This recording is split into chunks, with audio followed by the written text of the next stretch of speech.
Drama serial तपीश मानना पड़ेगा कि शाजिर जरा नहीं घबराता, जरा नहीं हिचकिचाता। लोगों के सामने ही शिफा को ऐसी बात कर जाता है कि लोग हैरान रह जाते हैं। ऐसे में आज भी मास के सामने कह ही दिया, मेरी पार्टनर बनोगी, जिस पर मास और शिफा दोनों ही हैरानगी से शाजिर को देखने लगे। तो शाजिर मुस्कुराते हुए, इतना हैरान क्यों हो रहे दोनों, मेरी कंपनी है, उसमें मैं हाफ पार्टनरशिप पर रख लेता हूँ तुम्हें, क्या हो गया, जो प्रॉफिट होगा उससे तुम इस कंपनी की आहिस्ता आहिस्ता ओनर बनती जाओगी। इस कंपनी का नाम भी मैं S&S यानी कि शाजिर एंड शिफा रख देता हूँ। क्या मसला है, तुम्हारी जॉब की टेंशन खत्म हो जाएगी, मुझे पार्टनरशिप मिल जाएगी, मैं अकेला तो पूरी कंपनी नहीं संभाल सकता ना। अब मास को तो ये सजेशन बहुत पसंद आई और वो निखट्टू ये नहीं कह सका कि मेरे साथ ऐसी पार्टनरशिप कर लो। खैर शिफा को ये चीज़ पसंद नहीं आई, इसलिए गुस्से से वो कमरे में चली गई और शाजिर तो सिर्फ इसे देखता रहा, क्योंकि जानता है कि आज आकर उसे तो इसके पास ही आना है।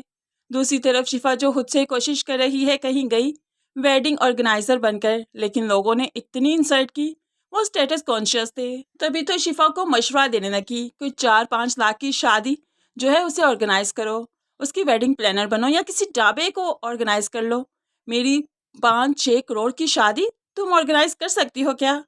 शिफा को यहाँ से मुंह की खानी पड़ी, रोते हुए घर आई तो यहाँ पर शाजिर जो कि इसके भाई के घर में उमैर का हालचाल पूछने ही आ रहा था, शिफा को ऑटो में रोते हुए देखा तो ऑटो वाले की पिटाई लगा दी कि शायद इसने कोई इंसल्ट की होगी, लेकिन शिफा ने आगे बढ़कर ऑटो वाले को छुड़वाया कि इसने कुछ नहीं किया और मेरी जान छोड़ दो, मुझे जीने दो। ये कहते हुए वो घर में एंटर हुई तो ऐसे में भाभी से कहने लगा शाजिर, खुदा की कसम ये मुझे बता देना, इसकी आंख में आंसू किस वजह से किसकी लिए आए तो मैं उसकी ईंट से ईंट बजा दूंगा, इतना दुख पहुंचाऊंगा कि उसकी नस्लें भी सारी उम्र रोएंगी। लेकिन ये बताती क्यों नहीं, इसके साथ क्या हुआ?